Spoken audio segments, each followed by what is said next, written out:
What's up, y'all? Welcome back to Get to the Points. I'm Dan Titus. That's Justin Henry. We're at the end of the fantasy basketball season. The play-in tournament started on Tuesday. Very exciting times here. The Kings just came off a great victory.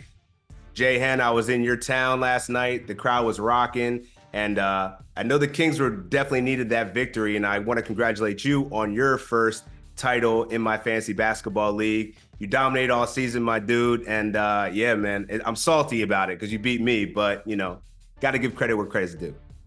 Playing tournament out here in SAC, it was exciting to watch, but it was even more exciting beating you in the championship, Dan. No, it's a great league, and the fantasy playoffs is just as intense as the NBA playoffs are getting, and it was a long season this year, obviously, but coming down to the fantasy playoffs, we saw a lot of heroics out of certain individuals, and it'll be cool to kind of recap the season and go over those who won us some championships.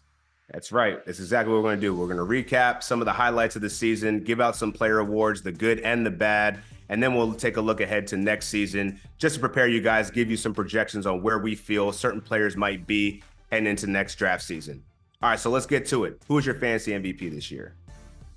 Well, there's a lot of options for fantasy MVP, and it really depends on how you value it. Is it somebody that you got from lower down in the depths than maybe the third or fourth round who performed well? If you had, Shai Gilgeous-Alexander as your MVP or somebody else, that's fine. But for me, getting that production out of a center who played 77 games this year, he played a ton of games, didn't miss a lot of time, and had some really big time performances down the stretch when this Denver team was trying to move into first place. Give me Nikola Jokic. Easy answer. Can't go wrong with it. But sometimes you're right, man. Him playing 77 games is crucial, but sometimes availability is the best attribute you can have for any fantasy player, and that's why I'm picking Kawhi Leonard. This guy played 68 games this year. I don't think anyone expected that. Most people that drafted him at like a third round, sometimes fourth round value. So the fact that he ended up being a top 12 player this year in fantasy, he's got to be fantasy MVP, even though that knee did start to swell towards the fantasy playoffs, but he got you to the finish line. So I think Kawhi Leonard's got to be the pick. How about fantasy rookie of the year? I think we're probably going to be aligned on this one. We can get cute and be like Brandon Miller, or we could talk about even Chet, who played really well. But I think the consensus around the fantasy NBA community and the NBA community is the season that Victor Wembanyama had. And I think we expected it, but not to that degree. We expected him to come out and look like a guard, but then the defensive stuff we got out of him too, especially down the stretch, Dan. When we talk about fantasy playoffs, we're getting over 4 blocks a game from him down the last, second half of the season. So for me, Wemby, rookie of the year, could have been MVP for some guys. Give me Wemby as rookie of the year. He should be a shoo-in for all NBA team. He was in the conversation for defensive player of the year. I mean, we're only scratching the surface here. I'm sure we'll talk about him later on, about a future number one pick potentially. But yeah, no disagreement from me. It's got to be Wemby, even though Chet Holmgren also had a great season, finishing with second round value. Who was your biggest surprise this year? I think my biggest surprise was Grayson Allen. Now, he was a throw-in in this whole Damian Lillard trade. It looked like he was going to be just kind of a depth piece, but as the Suns started losing pieces, Beal was missing time, they couldn't all stay on the floor at the same time. Grayson Allen really stepped up, and we saw, even when the big three came back, he still was providing a ton of three-point value. And to me, this is a guy that was fifth, sixth round value all season. You were getting him either at the end of your drafts or maybe even off of free agents in your shallow leagues. I like Grayson Allen as kind of my surprise player this year. Hey, man, we're aligned on that because I feel like Grayson Allen was one of the guys that many people, as you said, wasn't expecting him to have the impact that he did. But with all those injuries, this guy was one of the best shooters in the league, led the league in field goal percentage from a guard position. He's sitting in the list of amongst a bunch of centers. So that just goes to show how good he was this year. And he got the bag, 4 years, $70 million as a result of his play. I'm going to go with Dante DiVincenzo. I know you had him on your squad, and he carried a lot of fantasy managers down the stretch. He was the most rostered player in fantasy leagues amongst the top 500 in Yahoo. So this guy was on the best rosters in fantasy. So he put up 18 points per game after the trade with RJ Barrett and Emmanuel Quickly going to the Toronto Raptors. Dude was absolutely unconscious from three, just did everything. Very similar skill sets in Dante and Grayson Allen. And I think we definitely hit on the right guys for waiver pickups of the year, or surprises of the year. In a major way. And who didn't step up? Who was your Who's the guy that you were really hyped about that just didn't really hit those expectations? Dan, I'm not gonna lie. I went into a lot of drafts this year thinking that Jaren Jackson Jr. was gonna be a player that I wanted to roster, especially in category leagues, because the blocks and steals, those defensive categories that I was expecting. Also, John Morant was expected to miss the first however many games of the season. Jaren Jackson's score should have went up. This was an ideal situation for me because I thought, okay, if anybody's going to carry this Memphis team early on, it'll be Jaren Jackson. And so this was a guy that was being drafted in the top 2 rounds. He ended up falling down to like fifth to sixth round value. So for me, I think I was just expecting more, especially when Ja was out. And then when Ja got injured, we saw him kind of miss games here and there. Jaren Jackson Jr. a little bit of a disappointment for me. Yeah, I mean, where you drafted him, you're losing like 3 rounds of value, but finishing top 50 as like your floor, that's not a bad thing. I'm gonna go with a guy that only played 19 games this year, and that's Mark Williams. He was nice when he was on the court, but that was the problem. He was never on the court. This man was on the injury report every single week, day after day, just being ruled out. And we never ultimately got to see him much the rest of the season. So given where he got him in the draft, he was like a mid-round pick, 7th round to 9th round. But you got nothing out of that, once he went down. So yeah, he was definitely the disappointment for me, but someone I'll be looking to target next year when the Charlotte Hornets switch things up. Who was your waiver pickup of the year? Well, I think we talked about a couple already in Grayson Allen and Dante DiVincenzo, who were dropped early on. And another guy who may have been drafted and got dropped early on, Colin Sexton. Now, he was dealing with some injuries earlier on in the year, and then once he came back and started getting more minutes, Colin Sexton stepped up in a major way, especially during the fantasy playoffs. He was averaging over 20 points, Dan. And so this is a guy that we've seen him when he was on Cleveland. We know he can put up those 18-5 type numbers. Colin Sexton looked like a whole different player in the second half of the year and was a surprisingly good waiver pickup. Yeah, I'm with that, man. And Colin Sexton was definitely outstanding. I'm excited to see what he does next year as the starting shooting guard. I'm going to go with Isaiah Hartenstein, man. With the injuries with the Knicks front court, Mitchell Robinson going down, Hartenstein really stepped up. He wound up being a top 80 player for the rest of the season, which I think no one really expected, even though he's always been a beast on a per minute basis. He's got the stocks, he shoots a good field goal percentage, but he really contributed on those rebounds, and it was like a nightly double-double for a time there before he got hurt. So he carried me in a lot of fantasy teams, and I feel like he probably did a lot of the same for a lot of other fantasy managers too. Yeah, shout out to the New York Knicks. Had a bunch of surprises and waiver pickups. Precious Achiuwa, we didn't even talk about him. So a lot of value there from this Knicks team. Shout out to Tibbs. Who was your silly season MVP? Well, look at silly season MVP. There was a lot of different candidates because we had guys coming out of nowhere for our fantasy teams there in the playoffs. But one guy that I personally found a lot of value in, and I think he helped a lot of managers down the stretch, Amen Thompson. And this is a guy who, once Alperen Sengun went out, he took it to a whole new level. There was even a time when Cam Whitmore was out. We were seeing really good stocks coming out of Amen Thompson. So, I mean, he was averaging almost 14 points a game, over 9 boards a game, getting you a steal, shooting really well from the field. Amen Thompson, a player that I think there was some hype about him coming into the season as a rookie, and then, had to figure some things out and really provided for us down the stretch. Yeah, I have no disagreement with that, man. There's so many ways you could go with this. Like, Jalen Green was one of the best players in the NBA for that stretch of period of time, right? Like that just defied expectations. I'm going to go a little bit deeper, though. I'm going to go into the bag a little bit. Delano Banton.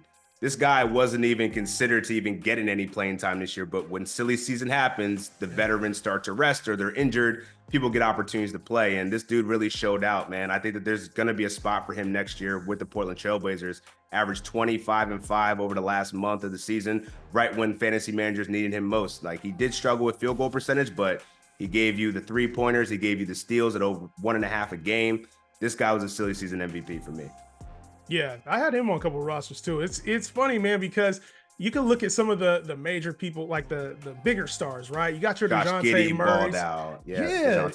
But it's these guys. It's them waiver pickups that have a big impact on your rosters. For sure. All right, so let's look ahead to next year. Great season. Congratulations to everybody in fantasy basketball if you took home your title. But we got to get prepared for next season. I know that the draft has to happen, free agency has to happen, summer league, but we're going to throw out some early predictions and just thoughts on how we feel about the landscape in general. So we got to start it off. Elephant in the room or alien in the room, Victor Wembanyama. Where are you taking him next year? Who's the number one overall pick? And is it him? The segue. We already know. I mean, I'm not passing on the alien at number one. Wemby has to be the number one pick because his performance as a rookie was impressive. Who knows what this is going to look like a year from now? And guess what? He was also taking time to nurse his ankle all season. He didn't even play an entire year. Imagine, Titus, when he gets a full slate of games and is playing and he's put on some off-season weight. He knows the game, knows Pop's system even more. Wemby's going to be crazy next year. And I can't pass on potential 3 to 4 blocks, five plus stocks averaging over the year. I can't pass on that, man. Wemby, number one. He had arguably the second best, maybe even the conversation for the best rookie season ever, or at least over the last 50 years. I mean, I don't see how you can pass on this upside, right? You know what I'm saying? Defensively alone, he's going to win you categories. He also has the potential to put up quadruple doubles. And by the way, he can get you 5 dimes. Imagine when this dude plays like 33 minutes, 34 minutes. What, bruh?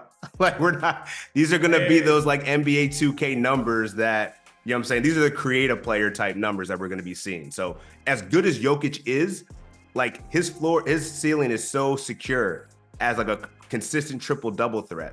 Yeah. But the defense that Wemby gives you, plus the threes, is like Jokic can't do certain things that this guy can do. Now we have to talk about what player is probably not going to be in the top 12 or 10 picks of next year's first round. So Dan, what player do you have in mind that's going to be out of the first round conversation next season? Well, there's definitely going to be some people that are going to be in. Wemby's going to be in. I think Chet's in the conversation.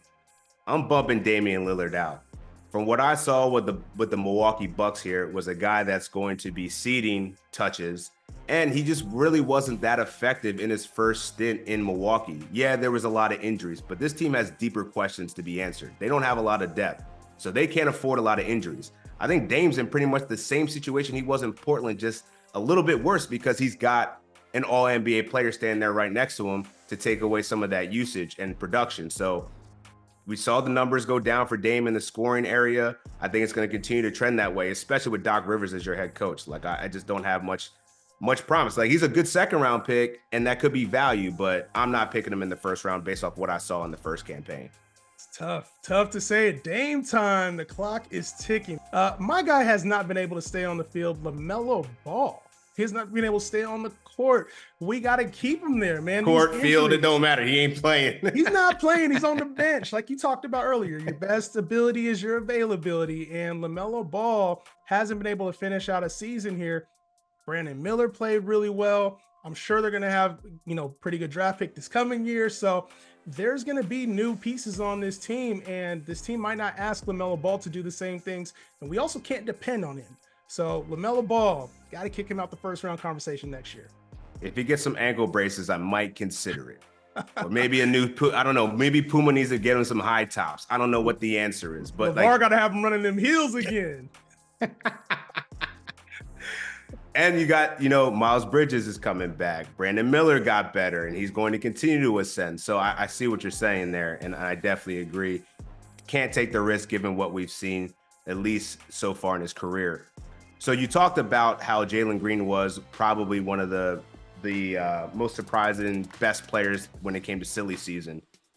Is that real? Like, can he take this momentum going into next season, knowing that Alperen Şengün was off the floor, there was other injuries throughout the team?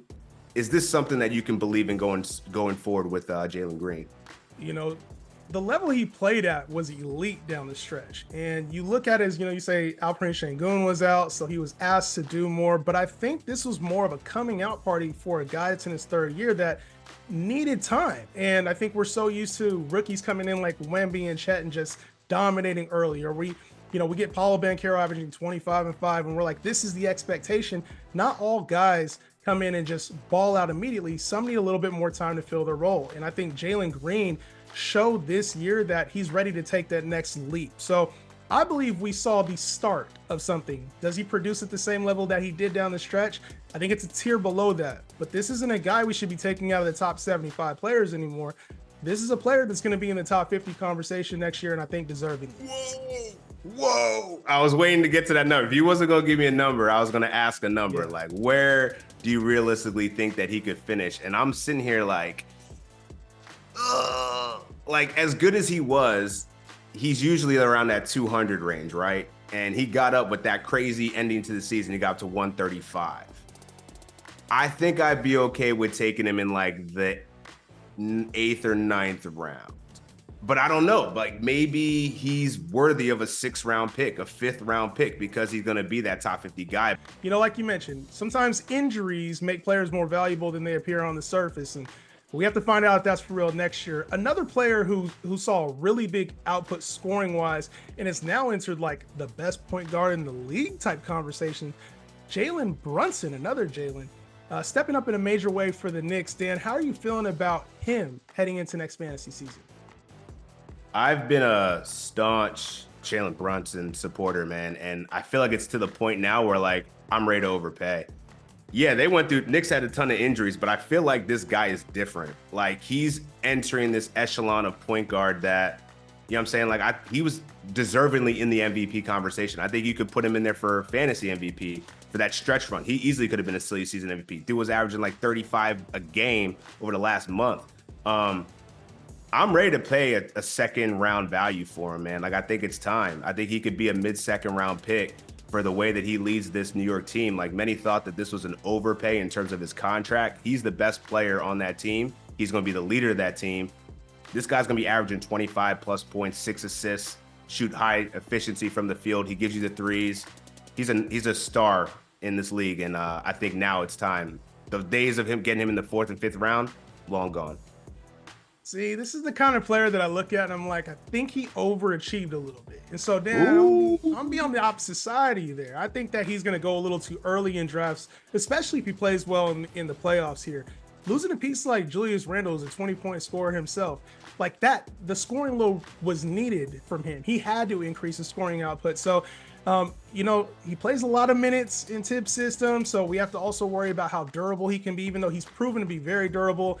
And then there's also, do the Knicks add another piece? There's always a rumor with the Knicks of trading for a Donovan Mitchell. We're gonna go get like every season. It seems like there's Donovan Mitchell. somebody. There's always somebody in the rumors, is what I mean. So we'll see. They added OG Anunoby. He wasn't able to play a lot down the stretch. I don't know. I have more question marks with Jalen Brunson, but shout out to his performance this season. Who is that player that you're keying in on now that might take this massive leap going into next season? Seeing the Warriors take the L. You know, Dan, your team over there, the Warriors, actually, you know, it kind of felt somber a little bit. But the changing of the guard, Jonathan Kuminga now, with Clay expected to potentially be out, talking about Orlando, Dallas, a couple different locations. What's Draymond Green's role next year? There's a big void from Kuminga, who really a lot of people expected him to take that leap. He asked for the leap and he performed well with that leap. So more of the offense through Kuminga, who was, you know, taken with the 7th overall pick a couple years ago. This Warriors dynasty that we're used to is done. I expect a lot more from Jonathan Kuminga next season to take a big leap fantasy-wise for our teams. I agree. They're going to have some serious questions in the offseason. Kuminga was one of the bright spots in that game yesterday and all season, to be honest. Steve Kerr it took too long for Steve Kerr to adjust to get Kuminga in the lineup, and I think we'll finally see how good he is next year. I think you're right on that. I'm going to go Emmanuel quickly. As a member of the Toronto Raptors, 18 points, 7 assists, and 5 rebounds over the course of his stint there. And yes, Scotty Barnes missed some time there. But now that he's the point guard in this very fluid system that shares the ball, everyone gets touches, everyone gets to eat, I think Emmanuel quickly is going to thrive in this. And I think his value is going to only skyrocket as we get closer to next season. This is a guy that I'm thinking where you're probably drafting Jalen Green. I'm going to be drafting Emmanuel quickly. So, yeah, I think this is going to be a big opportunity for Emmanuel quickly to showcase what he can do now that he's not playing off the bench in New York, getting like next to no minutes. So you got him like top 50, 75 value there. Somewhere he's top 75 for sure. I'm trying to come around. I'm starting to come around to like top 60. Yeah, it's a little high for me, but I can see the upside there. It just depends on what this team looks like. Obviously, they got gutted throughout the season. So, will they be adding pieces? Will they be adding any, what rookies do they add? And what's their role going to be? So, a lot of question marks about this Raptors team. That's a little high for me, Dan, especially with RJ Barrett, Scotty Barnes being back there next year. Ain't nobody worried about RJ Barrett. We talking fantasy here, man. Ain't nobody worried about Emmanuel quickly. But yo, that'll do it for Get to the Points. Jay Hen, it's been real. Thank you for joining me this year. It's been great. I know we got people a lot of fantasy championships with the advice that we give. We're definitely going to be back later in the offseason, NBA draft, NBA free agency reactions, all that and more. Stay tuned. Make sure you check out the Ball Don't Lie podcast wherever you get your podcasts or on YouTube. We'll see you next time. Peace.